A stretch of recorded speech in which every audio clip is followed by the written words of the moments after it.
ولئن سألتهم لیقولن انما كنا نخوض و نلعب. اگر از آنان سوال کنی میگویند نیتی ما پروسه دین اسلام پس زدن مسخره نبود، ما با این نیت هم ویدیو بردار نکردیم. انما كنا نخوض و نلعب، ما بازی میکردیم و وارد این مسائل شده بودیم. نخوض وارد شده بودیم، وارد گود بحث میکردیم در این مسائل، و نلعب بازی میکردیم، شوخی میکردیم، هدفی نداشتیم. فهمیدیم ما گناهگار هستیم نیستیم، برادرها اینا خداوند خودش میدونه که کدام ما گناهگاریم کدام بیگناهیم. در بسیار جا گفتن که این کارتون درسته، این کارتون خطا، شما با مثل مزاق کردین، یک اونجا مزاق نبود. شیخ با ما یه سوال دیگری دارم. بله. همه عرق خوردم جایز است یا نه؟ عرق مرحمت بکشی یک گوسپنده بزه درست است. جایز است؟ درست گوسپند باشه گوشت باشه درست است. بسیار جایز است. سال نو جایز است یا نه؟ کنکریت نه. سال نوی که در او تشکیلی نباشه، سال نوی که در او راست نکنی یا در پندوتینا نزنی، این سال نو کنیشن نادرست است. به خدا مسخره کردن، به دین مسخره کردن، اذان را مسخره کردن، تلاوت قرآن، نماز، این کفر، این نفاق است. قل ابالله و آیاته و رسوله، ایا به خدا، به آیات خدا و به رسول خدا کنتم تستهزئون، ای منافقین شما مسخره می کردید. پس این منافقین هستند که این مسخره ها را می کنند. به الله مسخرگی میکنی، به آیات الله مسخرگی میکنی، به رسول الله مسخرگی میکنی صلی الله علیه و سلم، به شاعر اسلام تو مسخرگی و ساتیری میکنی. همین ناس جایز است. درت ضروری برادر درست است. بعد از ایمانت کافر شدی. به خاطر چی کافر شدی؟ به خاطر استهزاء مشورت. مذاق کده کافر شده. با الله و رسولش مذاق کردن کفر است. توهین الله و رسولش قرآن به مذاق هم کفر است.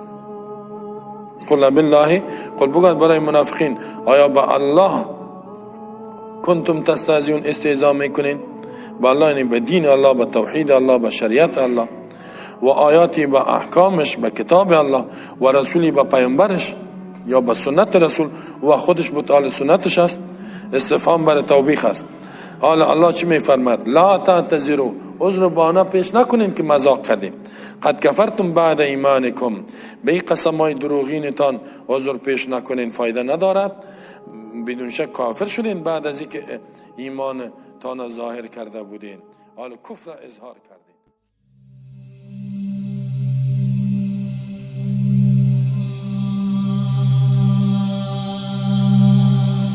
قل ابالله و آیاته و رسوله کنتم تستهزئون. آیا به خدا و آیات خدا و رسول خدا شما مسخره می کنید؟ مسخره خدا و مسخره آیات خدا یا مسخره شعائر الله، این واقعا علامت منافقین است، علامات نفاق است. خوب توجه داشته باشید، بعضی از مردم امروز هستن کلیپ حتی درست می کنند، کلیپ های مسخره درست می کنند، تلاوت قرآن را مسخره می کنند، بعضی ها نماز را مسخره می کنند، بعضی ها بقیه شعائر دینی را مسخره می کنند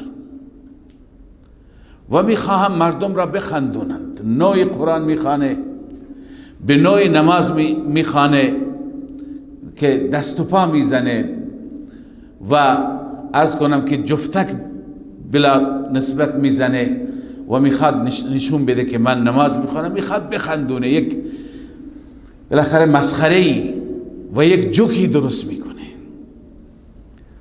الان هر چیزی جای خودش را دارد. منافقین این کار را می کردند. این عادت اهل نفاق است، این عادت منافقین هست به خدا مسخره کردن، به دین مسخره کردن، اذان را مسخره کردن، تلاوت قرآن، نماز، این کفر، این نفاق است. قل ابالله و آیاته و رسوله، ایا به خدا، به آیات خدا و به رسول خدا کنتم تستهزئون، ای منافقین شما مسخره می کردید.